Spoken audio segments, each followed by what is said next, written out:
Hello students, welcome back once again. तो complex number का last lecture जो हमारा हुआ था वो हुआ था क्वाड्रेंट सिस्टम का बेसिक। मैंने आपको बताया था कि हम नेक्स्ट टॉपिक जो स्टार्ट करेंगे कॉम्प्लेक्स नंबर का वो होगा एम्पलीट्यूड, है ना। एम्पलीट्यूड को बेसिकली आर्ग्यूमेंट भी बोलते हैं ना, या तो एम्पलीट्यूड बोल सकते हो या फिर आर्ग्यूमेंट बोल सकते हो कॉम्प्लेक्स नंबर का। तो कॉम्प्लेक्स नंबर के एम्पलीट्यूड की हमें बात करनी है, उसके लिए मैंने आपको बेसिक क्वाड्रेंट सिस्टम के बारे में बताया कि अगर कोई कॉम्प्लेक्स नंबर है तो हम कॉम्प्लेक्स नंबर को देखकर कैसे बताएंगे कि वो कौन से क्वाड्रेंट में लाई करेगा, वो किस क्वाड्रेंट में लाई करेगा, उस क्वाड्रेंट के हिसाब से उसका आर्ग्यूमेंट हम बता पाएंगे। तो अच्छा, और एम्पलीट्यूड और आर्ग्यूमेंट है ना, इसको और अच्छे से समझने के लिए मैं आपको वो चीज बताता हूँ जो हमने क्लास 9 10th में पढ़ी थी, जो कि थी पाइथागोरस थ्योरम। तो पाइथागोरस थ्योरम में हम ऐसा करते थे, ये लॉन्गेस्ट साइड होती थी, ठीक है, इस तरीके से होता था, है ना। यहाँ पर एंगल होता था, ठीक है। इसको हम परपेंडिकुलर बोल सकते थे, परपेंडिकुलर बोलते थे ना इसको। ये होता था परपेंडिकुलर, ये होता था बेस, और इसको बोलते थे अपन हाइपोटेन्यूस, ठीक है ना। बेसिकली ये होती थी लॉन्गेस्ट साइड, है ना। मान लीजिए ये ए है, ये बी है, सी है, तो हमारी एसी एसी क्या होती थी, लॉन्गेस्ट साइड होती थी। ट्रिग्नोमेट्री में भी पढ़ा है हमने ये।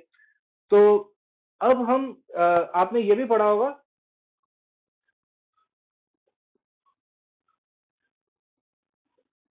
ये याद रखने का तरीका होता है, ऊपर साइन होता है, यहाँ पे मैं लिखता हूँ कॉस, यहाँ पे मैं लिखता हूँ टेन। साइन का उल्टा होता है कॉसेक, जो मैं यहाँ लिख रहा हूँ। कॉस का ऑपोजिट होता है सेक, और टेन का ऑपोजिट होता है कॉट।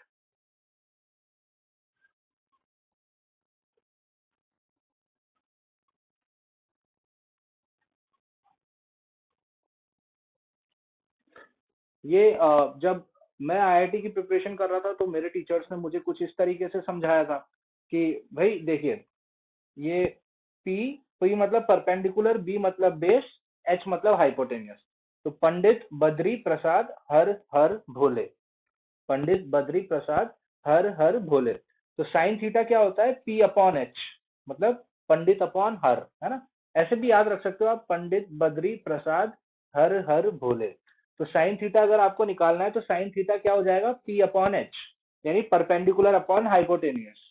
इसी तरीके से कॉस थीटा क्या होता है, बेस अपॉन हाइपोटेनियस। और टेन थीटा क्या होता है, परपेंडिकुलर अपॉन बेस, है ना। टेन थीटा क्या होता है, परपेंडिकुलर अपॉन बेस। अब आपको अगर कॉसेक थीटा निकालना है तो इसको उल्टा कर दो आप। तो अगर sine theta P upon H था तो कॉसेक थीटा क्या हो जाएगा, एच अपॉन पी हो जाएगा, बिकॉज साइन का ऑपोजिट होता है कॉसेक। सेक थीटा क्या हो जाएगा, एच अपॉन बी, है ना, क्योंकि बी अपॉन एच था कॉस थीटा, तो एच अपॉन बी हो जाएगा सेक थीटा। और कॉट थीटा क्या हो जाएगा, बी अपॉन पी, यानी साइन का ऑपोजिट कॉसेक, कॉस का ऑपोजिट सेक, टेन का ऑपोजिट कॉट। तो ये हमने पाइथागोरस थ्योरम में पढ़ा था। Hypotenuse is considered to be the longest side, है ना। लॉन्गेस्ट साइड होती है किसी भी राइट एंगल ट्राइंगल में, है ना। राइट एंगल ट्राइंगल में हाइपोटेनियस क्या होती है, लॉन्गेस्ट साइड होती है। जो कि क्या होता है, लॉन्गेस्ट साइड का square is equal to the sum of the other two sides के स्क्वायर, है ना। मतलब बेसिक कॉन्सेप्ट क्या है, हम ऐसा लिख सकते हैं, A C square is equal to A B square plus B C square, है ना। मतलब हाइपोटेनियस का square is equal to base square plus perpendicular का स्क्वायर। ये हमें याद रहना चाहिए, बेसिक बेसिक मैथ्स है ना। अब यही चीज देखो आर्ग्यूमेंट में कैसे आएगी, अब हम डिस्कस करते हैं। तो अब देखिए, अब मैं प्लॉट बना रहा हूं आपके लिए, क्योंकि अब हम एम्पलीट्यूड पढ़ने वाले हैं। तो एम्पलीट्यूड पढ़ने के लिए मैंने बनाया एक कार्टेशियन प्लेन, ये रियल एक्सिस, ये इमेजिनरी एक्सिस,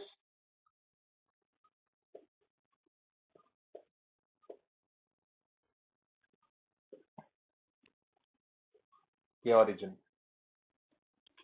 है ना।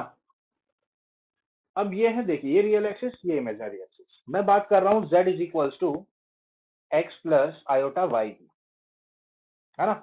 मैं एक complex number z is equal to x plus iota Y के आर्ग्यूमेंट की बात करना चाहता हूं।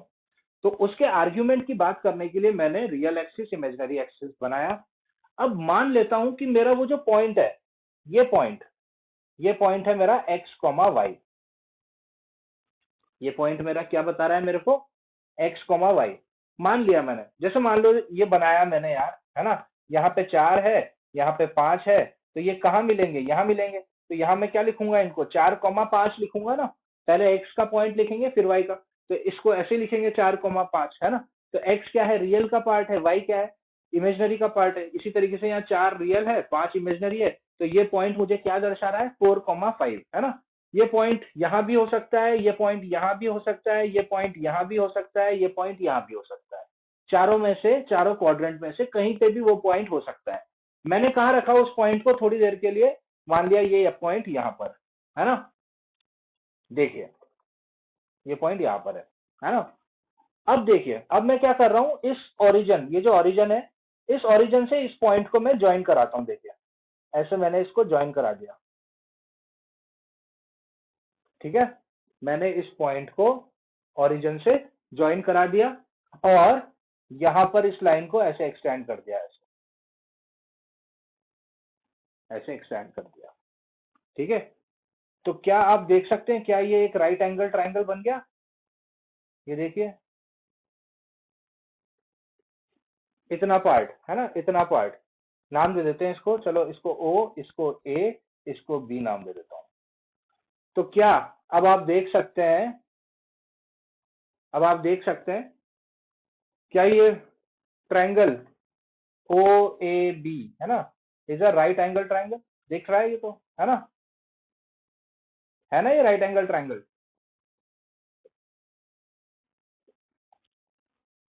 अरे इतना पार्ट है ना ओ ए बी, ये यहाँ पे थीटा बन गया, ये 90, ठीक है।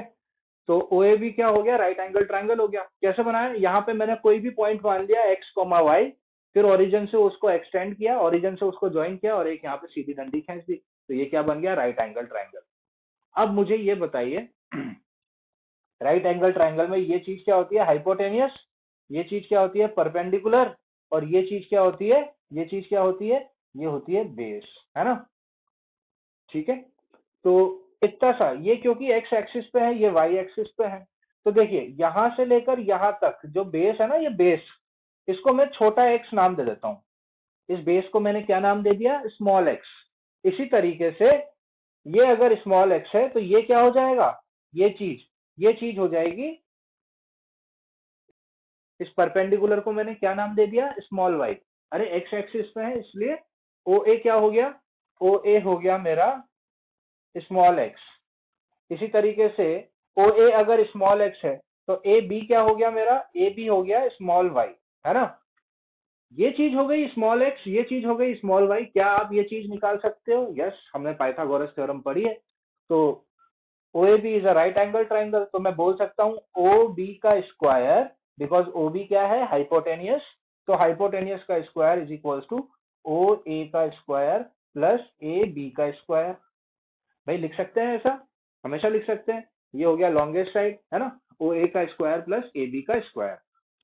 तो ओ बी का स्क्वायर, ओ बी का स्क्वायर, ओ ए का स्क्वायर कितना हो जाएगा, एक्स का स्क्वायर, क्योंकि ये डिस्टेंस कितनी है, स्मॉल एक्स का नाम दिया, तो ये एक्स हो जाएगा, एक्स का स्क्वायर। इसी तरीके से ए बी कितना हो जाएगा, वाई का स्क्वायर। तो ओ बी स्क्वायर कितना हो गया, X square plus Y square. तो ओ बी कितना हो गया, ओ बी हो गया under root of x square plus Y square, ठीक है। तो अगर ये चीज x है, ये चीज y है, तो ये चीज क्या निकली अपनी, ये चीज निकली, ये चीज निकली under root of x square plus Y square. ध्यान से देखिए, ये छोटा x है, ये छोटा y है, तो ये लॉन्गेस्ट साइड क्या हो जाएगा, under root of x square plus Y square. अब आपका दिमाग ऐसे चलना चाहिए, अरे यार under root of x square plus Y square तो क्या होता था, मॉड्यूलस होता था, मॉड्यूलस बताया था ना मैंने आपको। तो ये चीज ओबी क्या निकली अपनी, ओबी जो निकला मेरा, वो निकला under root of x square plus Y square, जिसको मैं जानता हूं कि ये चीज क्या है, मॉड ऑफ जेड भी है, ठीक है। इस चीज को हम क्या बोल सकते हैं, मॉड ऑफ जेड भी बोल सकते हैं। तो मैं इसको under root of x square plus Y square जो है, उसको मैं मॉड जेड भी लिख सकता हूँ, ठीक है। तो आई थिंक इतना पार्ट आपको अभी समझ में आया होगा, ठीक है। ये मैंने रियल एक्सिस, ये इमेजनरी एक्सिस, यहाँ पे लिया मैंने पॉइंट। पॉइंट आप कहीं पे भी रैंडम आर्बिट्री कहीं भी ले सकते हैं वो पॉइंट, वो पॉइंट लिया, फिर उस पॉइंट को ओरिजिन से ज्वाइन करा के एक स्ट्रेट लाइन यहाँ से ज्वाइन कराई, ताकि वो क्या बन गया, राइट एंगल ट्राइंगल बन गया।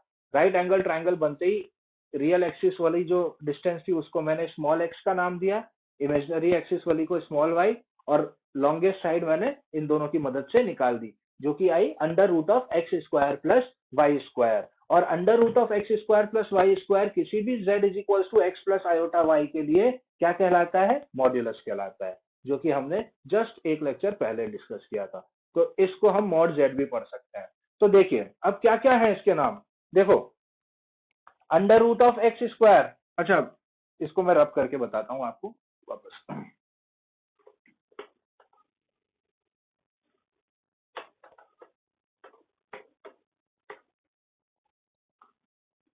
तो देखिए ये तो हमें पता ही था कि किसी भी complex number z is equal to x plus iota Y के लिए उसका मॉड्यूलस हमें पता ही है, जो कि होता है under root of x square plus Y square, है ना। अभी अभी हमने देखा कि, है ना, ये ओरिजिन, ये इमेजिनरी एक्सिस, ये रियल एक्सिस, यहाँ पे लिया था अपन ने पॉइंट एक्स कॉमा वाई, इसको अपन ने यहाँ से ज्वाइन कराया, यहाँ से स्ट्रेट लाइन खींची, ताकि ये बन गया राइट एंगल ट्राइंगल, इसको नाम दिया स्मॉल एक्स, इसको नाम दिया स्मॉल वाई, और ये हाइपोटेनियस लॉन्गेस्ट साइड जो निकल गया mod z, that is under root of x square plus Y square, ठीक है, तो ये निकल गया, ठीक है। अच्छा अब मैं ये बोल रहा हूँ कि ये जो मॉड जेड जो है, जिसको under root of x square plus Y square बोलते हैं, है ना, इसको एक और नाम दिया है ना, बहुत सारे नाम दिए हैं। ये मॉड जेड का मतलब क्या है, under root of x square plus Y square, इसको आप प्यार से स्मॉल आर भी लिख सकते हो। क्या लिख सकते हो, स्मॉल आर, है ना, यानी और लिख देता हूं, it is equal to also small r, यानी मॉड जेड बोलो या under root of x square plus Y square बोलो या फिर आर बोलो, one and the same thing, ठीक है। अब मैं आपको कुछ रिजल्ट यहां से बताऊंगा, देखिए अब मैंने आपको बताया था पंडित बद्री प्रसाद हर हर बोले, तो क्या आपको पता है साइन थीटा, साइन थीटा क्या होता है, साइन थीटा होता है पंडित अपॉन बेस, है ना, तो परपेंडिकुलर अपॉन हाइपोटेनियस, सॉरी, तो sine theta is perpendicular upon hypotenuse, तो परपेंडिकुलर क्या है, यहाँ पे y है, और हाइपोटेनियस क्या है, under root of x square plus Y square, है ना, या मैं y अपॉन आर भी लिख सकता हूँ, या मॉड z भी लिख सकता हूँ, या under root of x square plus Y square, कुछ भी चाहूँ लिख सकता हूँ, r लिख देते हैं, तो साइन थीटा हो गया y बाई आर। इसी तरीके से मुझे बताओ कॉस थीटा क्या होगा, कॉस थीटा क्या होता है, बेस अपॉन हाइपोटेनियस, तो बेस क्या है यहाँ पे x, तो बेस है x, हाइपोटेनियस है r, है ना। क्या आपको ये राइट एंगल ट्राइंगल से निकाला ये रिजल्ट मैंने, साइन थीटा हो गया y by r, cos theta हो गया x बाई आर, है ना। तो sine theta is y by r, cos theta is x by r. अब देखो साइन थीटा को जब मैं कॉस थीटा से डिवाइड करूं तो क्या हो जाएगा, y by r divided by x by r, है ना, डिवाइड किया तो ये r से r कैंसिल हो जाएगा, sine theta upon cos theta tan theta हो जाएगा, तो टेन थीटा हो जाएगा y बाई एक्स, तो थीटा क्या हो जाएगा, थीटा विल बी, अच्छा देखो टेन थीटा लिखा हुआ है y बाई एक्स, तो ये थीटा क्या हो जाएगा, ये टेन घूम जाएगा इधर, तो हम कैसे लिखेंगे इसको, टेन इनवर्स, है ना, इसको पढ़ेंगे क्या, टेन इनवर्स, ठीक है। टेन थीटा जैसे मान लीजिए ऐसा लिखा हुआ है sine theta is equal to one by two, तो थीटा क्या लिखूंगा मैं, थीटा लिखूंगा sine inverse one by two, है ना, ये साइन इधर घूम के इनवर्स बन जाता है। तो अगर tan theta y by x है तो थीटा क्या है, theta will be tan inverse y by x,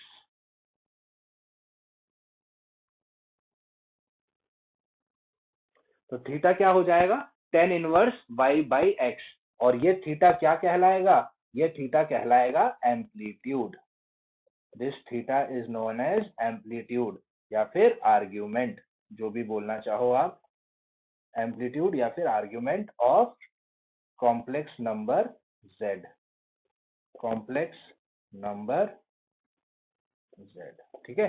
तो ये थीटा क्या कहलाता है, ये थीटा कहलाता है आर्ग्यूमेंट, किसका आर्ग्यूमेंट, कॉम्प्लेक्स नंबर z का आर्ग्यूमेंट, है ना।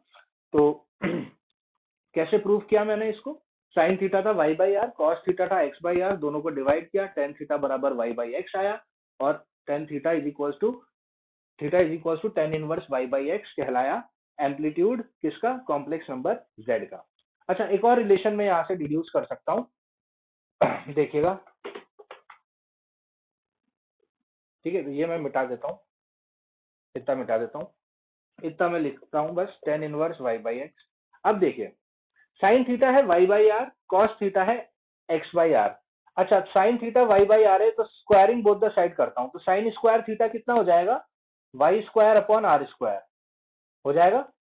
अरे दोनों तरफ स्क्वायर कर दूंगा यार बस, है ना, दोनों तरफ स्क्वायर करूंगा तो sine square theta is equal to y square upon r square. इसी तरीके से जब मैं इसका स्क्वायरिंग करूंगा तो क्या हो जाएगा, cos square theta is equal to x square upon r square, है ना, ये मान लो 1 है, ये मान लो 2 है कि नहीं। तो साइन स्क्वायर थीटा हुआ Y square by are square, cos square theta हुआ X square by are square. दोनों को ऐड कर देते हैं अपन, एक काम करते हैं, दोनों को ऐड कर देते हैं, ऐड 1 एंड 2। दोनों को अगर मैं ऐड कर दूंगा तो क्या मिलेगा मेरे को, sine square theta plus cos square theta is equal to y square by r square plus x square by r square, है ना, दोनों को जोड़ेंगे तो ऐसा ही होगा। और आप सबने टेंथ में पढ़ाई है, sign square theta plus cos square theta क्या होता है, 1 होता है ना। और यहाँ पे क्या हो जाएगा, ये y square plus x square divided by are square, है ना। फिर क्रॉस मल्टीप्लाई होके क्या हो जाएगा, r square is equal to x square plus Y square लिख सकते हैं इसको, हो जाएगा, क्रॉस मल्टीप्लाई कर देंगे अपन, आर स्क्वायर वहां हो जाएगा। तो फिर आर क्या हो जाएगा, आर हो जाएगा under root of x square plus Y square. और ये आर था क्या, आर था मॉड जेड। आया सब समझ में, देखो घुमा फिरा के वही आ जाता है, यानी हम सब सही कर रहे हैं, आया कि नहीं। आर क्या आया आपका, under root of x square plus Y square, और आर क्या था, मॉड जेड था, मॉड जेड वही तो होता था, under root of x square plus Y square. तो ये था बात एम्पलीट्यूड का, है ना। मेन बात ये है कि थीटा, एम्पलीट्यूड क्या कहलाता है, आर्ग्यूमेंट, एम्पलीट्यूड और argument of a complex number theta is simply tan inverse y by x, है ना। तो इस तरीके से हम एम्पलीट्यूड निकालते हैं। अच्छा, थीटा है, थीटा मतलब एंगल है, तो जब भी आर्ग्यूमेंट निकलता है तो किस फॉर्म में निकलेगा, एंगल के फॉर्म में निकलेगा। तो एंगल का पूरा चक्कर कहां से कहां तक होता है, 0 से 360, पूरा क्वाड्रेंट जो होता है, फर्स्ट सेकंड थर्ड फोर्थ, वो पूरा क्वाड्रेंट कितने रेवोल्यूशन का होता है, एक पूरा revolution is equal to 360 degree. तो एंगल जो है थीटा, वो 0 से 90 के बीच में भी हो सकता है, 90 से 180 के भी बीच में हो सकता है, 180 से 270 के बीच में भी हो सकता है, और 270 से 360 के बीच में भी हो सकता है। तो वो कहाँ होगा, वो होगा, वो कौन डिसाइड करेगा कि वो आर्ग्यूमेंट कहाँ होगा, वो डिसाइड करेगा क्वाड्रेंट, कि रियल और इमेजिनरी पार्ट कहाँ पे बैठे हुए हैं। अगर मान लीजिए एक्स भी पॉजिटिव वाई भी पॉजिटिव, तो एंगल यानी आर्ग्यूमेंट, आंसर क्या आएगा, 0 से 90 के बीच में आएगा, है ना। और अगर मान लीजिए एक्स पॉजिटिव है वाई नेगेटिव है, तो जो जो भी आंसर आएगा आपका, वो आएगा 90 से 180 के बीच में, क्योंकि अब बात आ गई सेकंड क्वाड्रेंट की। अगर मान लीजिए एक्स भी नेगेटिव है वाई भी नेगेटिव है, तो आपका आर्ग्यूमेंट क्या आएगा, आपका आर्ग्यूमेंट आएगा 180 से 270 के बीच में। और अगर मान लीजिए एक्स पॉजिटिव है वाई नेगेटिव है, तो आपका आर्ग्यूमेंट आएगा फोर्थ क्वाड्रेंट में, जो कि होगा 270 से 360 डिग्री के बीच में। तो ये तो था एक डेरिवेशन बोल सकते हैं आपकी, कैसे हम किसी कॉम्प्लेक्स नंबर का आर्ग्यूमेंट निकालते हैं, वो मैंने अभी आपको जस्ट डिराइव करके बताया। अब अपन थोड़ा इसके बारे में और डिटेल में पढ़ते हैं, तो pause the video.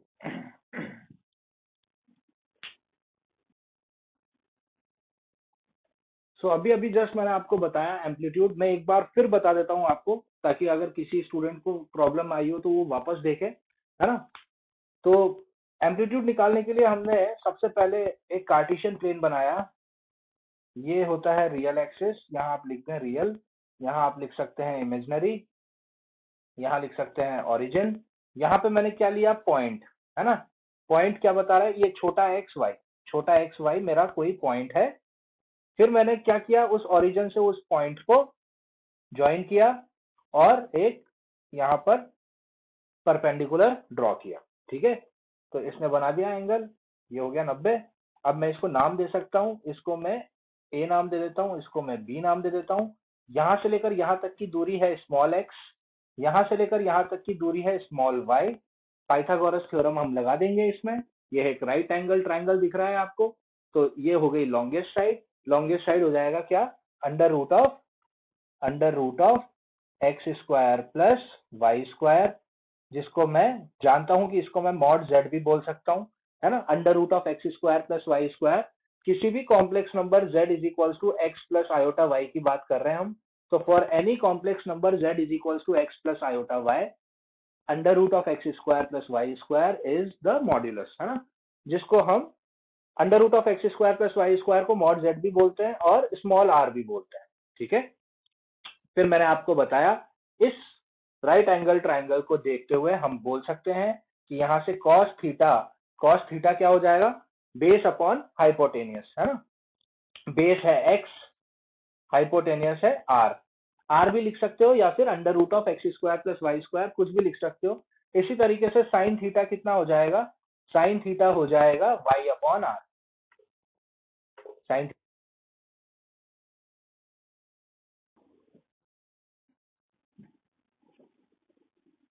Complex number z is equals to x plus iota y के लिए theta is equals to tan inverse y by x कहलाता है आर्गुमेंट, है ना। अब देखिए इस थीटा को आर्गुमेंट मैंने बोला, तो इसको लिखने का तरीका क्या है। आर्गुमेंट की स्पेलिंग ए आर जी से स्टार्ट होती है, तो हम देखो ए आर जी लिखिए और फिर ब्रैकेट में z लिखिए। तो ए आर जी जेड का मतलब क्या हो गया, argument of z, that means theta. तो ए आर जी जेड लिखिए या फिर थीटा लिखिए, या फिर हम इसको ऐसे भी लिख सकते हैं ए एम पी, एम्पलीट्यूड का ए एम पी और ब्रैकेट में जेड। तो ये सब एक तरीके से रिप्रेजेंटेशन कैसे डिनोट करते हैं आर्गुमेंट को। अब यहाँ पर देखिए आप सवाल, तो find the argument of z is equals to 1 plus root 3 iota. अब सबसे पहला मेरे को आप ये काम बताइए कि इसमें x और y कौन है। तो आप देख सकते हैं x 1 है और y रूट 3 है। अब इनका नेचर बताइए, ये दोनों पॉजिटिव है, नेगेटिव है, पॉजिटिव नेगेटिव है, क्या है, ये दोनों पॉजिटिव नंबर है। तो दोनों पॉजिटिव नंबर होंगे तो वो कहाँ पे लाई करेंगे, फर्स्ट क्वाड्रेंट में लाई करेंगे। और अगर ये दोनों पॉजिटिव नंबर फर्स्ट क्वाड्रेंट में लाई कर रहे हैं, तो हमारा आर्ग्यूमेंट कहाँ से कहाँ के बीच में आने वाला है, 0 से 90 के बीच में आने वाला है। तो हम इसको तो डायरेक्टली निकाल सकते हैं, सीधे लिखो टेन थीटा जो होता है y बाई एक्स होता है, तो हम लिख सकते हैं यहाँ से tan theta that is equals to root 3 by 1। तो ये हो गया tan theta that is equals to root 3। अब बस अपने आप से थोड़ा सा सवाल करिए कि भाई टेन थीटा रूट 3 कब होता है, टेन की कौन सी वैल्यू रूट 3 होती है। तो अगर आपको ट्रिग्नोमेट्री टेबल ढंग से याद है तो आप सीधे बता सकते हैं दिस इज 60 डिग्री। तो टेन थीटा अगर रूट 3 है तो थीटा मतलब क्या हो गया, 60 डिग्री हो गया। और आपने N1 में मैथमेटिक्स 1 में फर्स्ट लेक्चर फर्स्ट टॉपिक आपने पढ़ा होगा degree to radian, radian to degree conversion. तो अगर 60 डिग्री को मुझे रेडियन में कन्वर्ट करना है तो मुझे सिंपली 60 को पाई बाई 180 से मल्टीप्लाई कर दीजिए। तो ये 60 वन टाइम, ये 3 टाइम, तो क्या आंसर हो गया, pi by 3। 60 degree can also be written as pi by 3। तो हमारा थीटा कितना आ गया, पाई बाई 3 आ गया। हमारा थीटा कितना आ गया, pi by 3, that means 60 degree. और 60 डिग्री क्या हो गया, 0 से 90 के बीच में आता है, बिल्कुल आता है, यानी फर्स्ट क्वाड्रेंट में आंसर आया हमारा। क्यों आया फर्स्ट क्वाड्रेंट में, क्योंकि दोनों पॉइंट्स पॉजिटिव थे। तो इस तरीके से आर्ग्यूमेंट निकालते हैं हम किसी कॉम्प्लेक्स नंबर z का। तो ये तो बेसिक क्वेश्चन था क्योंकि इसमें दोनों पॉजिटिव थे। तो नेक्स्ट लेक्चर में हम डिस्कस करेंगे, ऑब्वियसली हम आर्ग्यूमेंट्स के बारे में डिस्कस करेंगे, लेकिन अगर ये पॉजिटिव हुआ, ये नेगेटिव हुआ, या दोनों नेगेटिव हो गए, या रियल पार्ट ही ना हुआ, या इमेजिनरी पार्ट नहीं हुआ, तो ऐसे कॉम्प्लेक्स नंबर्स के आर्ग्यूमेंट कैसे निकालते हैं, है ना। तो क्योंकि वो पॉइंट्स तो कहीं पे भी हो सकते हैं, हमेशा फर्स्ट क्वाड्रेंट में थोड़ा ना मिलेगा। ये तो फर्स्ट क्वाड्रेंट में था इसीलिए हमारा आंसर 60 डिग्री आ गया, लेकिन जब सेकंड डिग्री में सेकंड क्वाड्रेंट में होगा तो एंगल भी वेरी करेगा, है ना। तो नेक्स्ट लेक्चर में हम कुछ अच्छे क्वेश्चंस करेंगे आर्ग्यूमेंट की, और मैं आपको एक बार और पूरा रेवोल्यूशन जो होगा 360 डिग्री का, 180 माइनस 180 प्लस 360 माइनस 360 प्लस, तो इन सब एंगल्स के बारे में नेक्स्ट लेक्चर में मैं आपको और अच्छे से बताऊंगा, ताकि आपको जल्दी से ये आइडेंटिफाई आप कर सको कि ये पॉइंट्स अगर इस क्वाड्रेंट में है तो हमारा एंगल किस क्वाड्रेंट में होगा।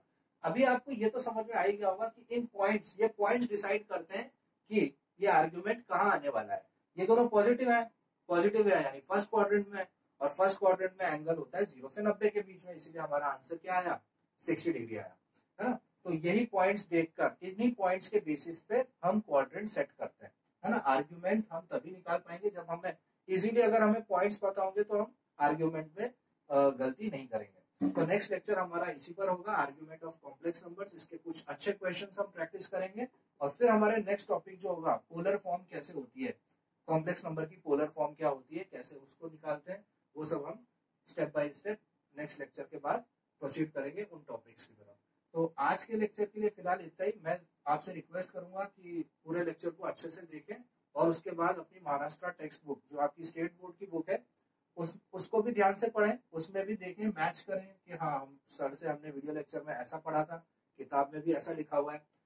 एक्सरसाइज के क्वेश्चंस खुद सॉल्व करने की कोशिश करिए, मिसलेनियस एक्सरसाइज के क्वेश्चंस करिए, और कुछ भी प्रॉब्लम कहीं क्वेश्चन में फेस करते हैं तो वो मुझसे डिस्कस करिए।